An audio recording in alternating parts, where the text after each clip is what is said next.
Hello, I am Dr. Balasubramanian Tyagarajan.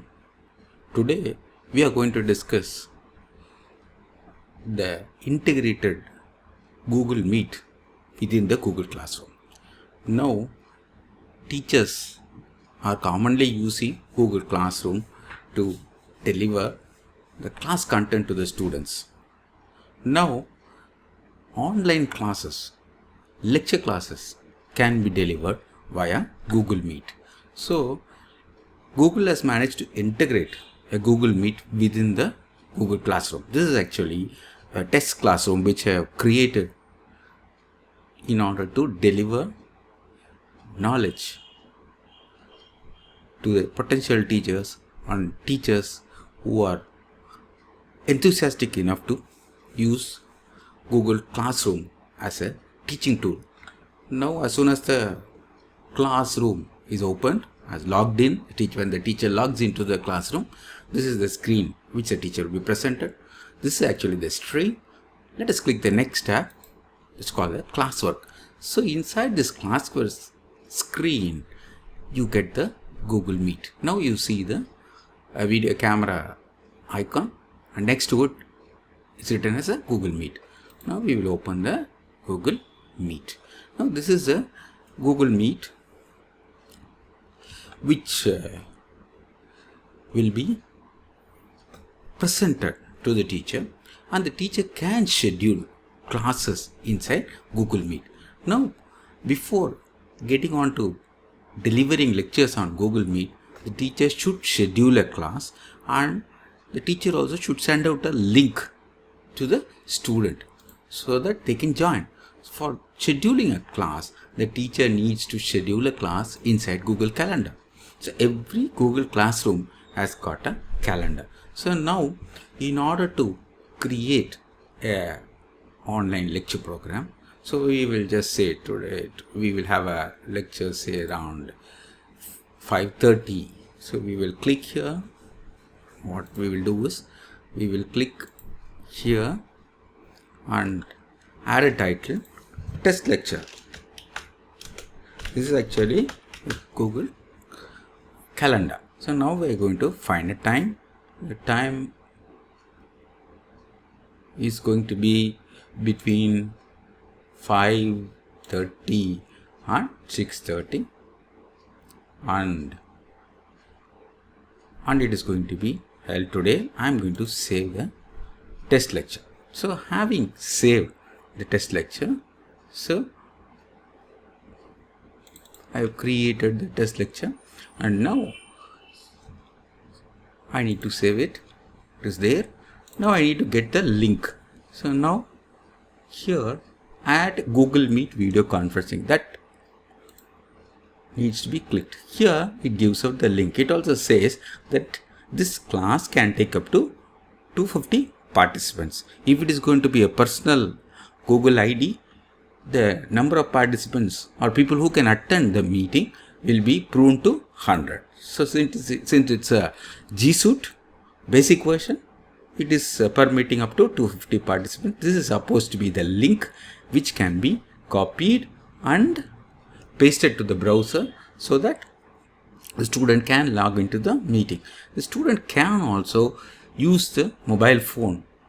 If this number is given out, the student can dial this mobile number and can listen to the lecture, can interact to the audio of the Google Meet. Now, if you want to accommodate more than 250 participants, you can add a live stream. So before you can add a live stream. First thing, we will save this lecture. What we will do is we will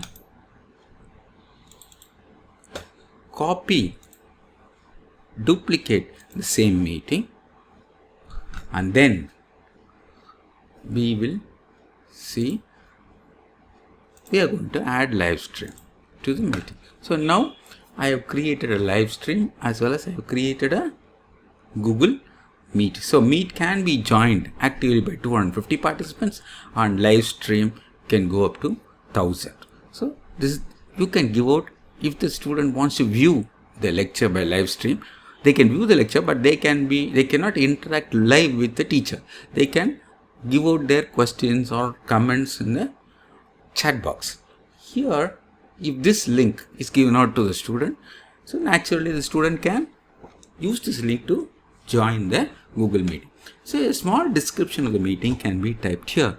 Small description of the meeting can be typed here. If the teacher wants to deliver some file to the students, say some text material, reading material to the student, the add attachment icon can be clicked and the attachment can be submitted from the Google Drive, or you can upload the document, select a file from the device, and say for example, we will say Scribus aids, yeah. So I am attaching the file, uploading the file. So what happens, the file gets uploaded and you will be seeing here, this will be shown as the attachment to the student. Student can download the same file from the Google Meet window. So now here manually you can add guests. You can add your students manually by clicking here, and then you can save here. So now what happens is this lecture will be, this is actually the calendar which is created for this classroom. So this calendar, the students who are enrolled in this classroom will automatically get a notification about the class. So what we will do is, we will try to join the Google Meet and see what happens. So now it says there's no one here since it's a test meet. Here I have not switched on the camera, so it says camera failed. If you just click here, the camera, if I have attached a camera, it will be seen. And then here, this toggle can switch on or switch off the microphone. So you see 3 vertical dots here. On clicking here, you can add an in-house live stream. So in-house live stream indicates that students who have registered within the classroom will be able to view this live stream when the link is given out. And then you can turn on the captions. If you turn on the captions, whatever teacher says will be typed on the screen. Then the most important thing you should do is to go to the settings. So this setting helps to test your devices. For example, here you see the microphone. As I talk, it keeps going up and down so that my mic is working well. Supposing I want to test my speaker, on clicking this test, I should be able to hear the telephone ring sound in my headset or in my speaker. And mind you, the most important thing you should remember is, you should use the same device as the microphone as well as the speaker. If you are going to use 2 different devices, one as a microphone, the other one as a speaker, there is likely to be a feedback, and there will be a irritating hum which will be heard into the speakers of all the guests. So now on clicking the video, here it gives out the various cameras that your system has got attached to. So you can choose the video, and then here the standard definition is 360p, since we are going to send out a recording. So we can plan a recording of the entire session. I will show you how to enable the recording. As soon as you enable the recording, what happens is the entire Google Meet recording will be saved to your Google Drive. So you ensure that the send resolution as well as the receive resolution is maximum, that is 720p. So this 720p maximum resolution will ensure that the video of the meeting, when you push it across to YouTube or when you circulate it to the students again who have not attended the class, they'll be able to view it in a comfortably good resolution. So we have completed the setting part. Now what we will do is, I will click the join now. By clicking joining now, it says, see, the name of the lecture is given out here, the test lecture which you have named in the Google Calendar, which you have scheduled in the calendar. That name it's visible here. You see my cursor. Then on clicking the arrow, what happens? It gives us the details. So here, if you want to send out the joining invite to the student, even now you can copy the joining info and send the joining invite to the students. And if the student wants to join the meeting using a mobile number, the student will have to use the mobile phone numbers. And if you want, you can even increase the number of phone numbers which you see here. These are the extra numbers we are given. You can pass it on, and then they can join the meeting by giving out this pin. This pin is nothing but a password to join the meeting. And then attachments. So your attachments, if you have attached a file, the attached file will be shown here. Here you see a mic here. If you want to cut the mic, if you want to if you want your students not to hear something which you say, you can mute your mic by clicking here. The mic will be muted, and then by clicking again it will be unmuted. And this telephone receiver, if you click, the meeting ends. You hang up and stop the meeting. And then here you can enable and disable the webcam or video cam by clicking on this turn on camera or turn off camera. This is actually a toggle switch. And then turn on captions. If you turn on captions, what happens is whatever I see, whatever I speak, it will be visible on the screen. Now you are seeing my words appearing as text, isn't it? So this is actually will be helpful for persons who may have some problem with the audio device, or who are not able to hear the voice loud and clear, or if there is any problem with their hearing. Turning on these captions will help them to follow the meeting. Then here, this present now. So if you click this button, you become the presenter. So the presenter takes total control of the screen. So when you click the present now, you will be given the option of presenting your entire screen, or you can present a window, or you can present a browser, Chrome browser tab. So all these three things are possible. So you can say, if you want to present your entire window, if you have a PowerPoint presentation which is in a full screen mode, you just click the entire screen and show the presentation. The presentation will be totally visible to the audience, and they'll be able to hear you speak with the presentation. Supposing you want to show or share your window alone, you can share the window. Supposing you want to share the Chrome tab alone, you can share the Chrome tab. So this is actually the present now screen. Let us see.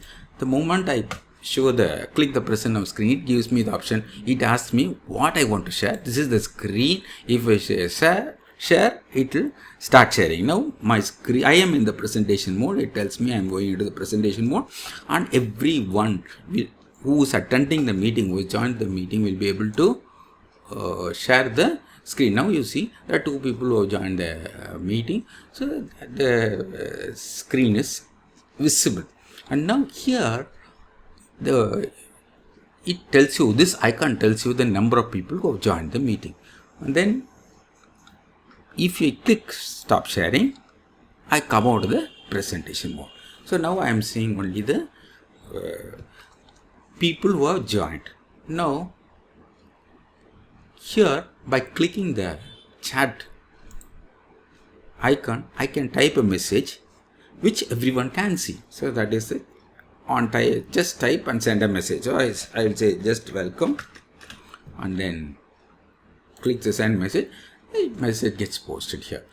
And then people here, supposing you want to show the people here in the center of the screen, that can be done. And now there are some more settings which you should be familiar. So I'll do it again. There are 3 vertical dots here which shows more options. I'll just click here. On clicking this, I can record the meeting. As I told you at the start of the lecture, that on clicking this record meeting, the entire meeting will be recorded into your Google Drive. You can, as soon as the recording is over, you will receive an email to your email ID that the recording is available for viewing. So you can go ahead to a Google Drive and retrieve the recording, play, or send it across to the students who have not attended the lecture.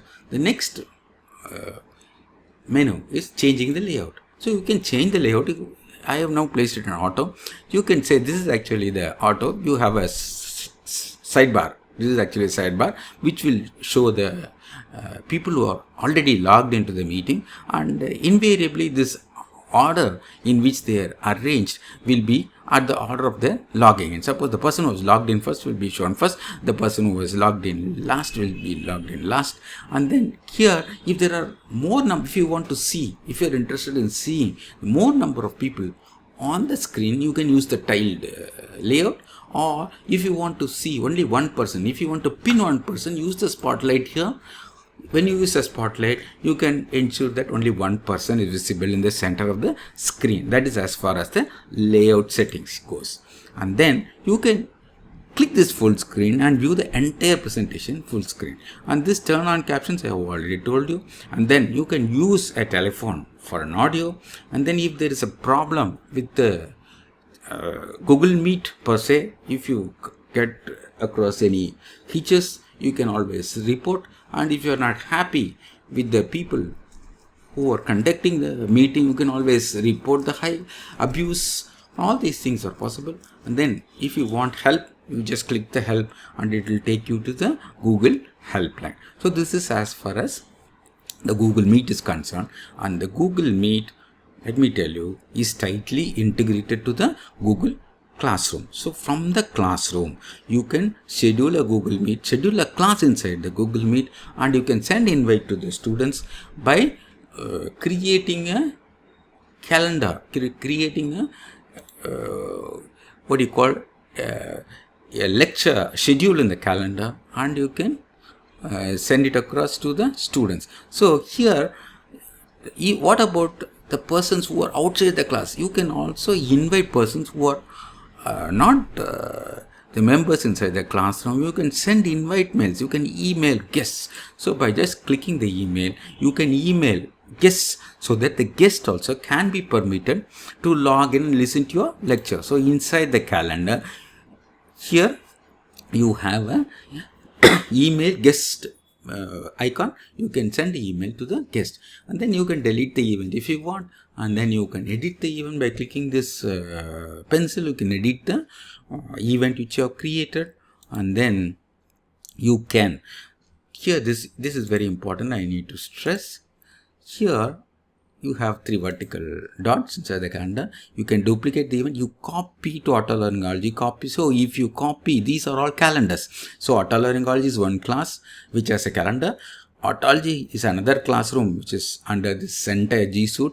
And then Rhinology is another class. And then Workshop is another class. What I will do is I can copy this event to any of these calendars. For example, I will copy this to the Autology calendar, and if I click, the members or students who are there using the Autology calendar will also be notified. So if you have more than one class within your classroom, and if you want the students who have logged in or students who are members of these various classes to attend to the Google Meet or lecture program hosted in Google Meet, you can always use this feature.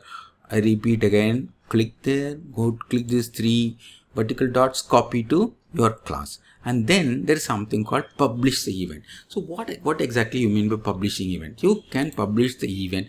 When you click it, it gives out a HTML code. Supposing you can use this code on a web page. So if you use this code as a web page, it will create a banner, a small banner, informing the viewer of the website about the details of the meeting, login credentials, everything will be found inside this code. Or you can copy this link and send it across to the potential participants either by WhatsApp or by email. So here you see this, when you send out this invite, the invite will contain the following details.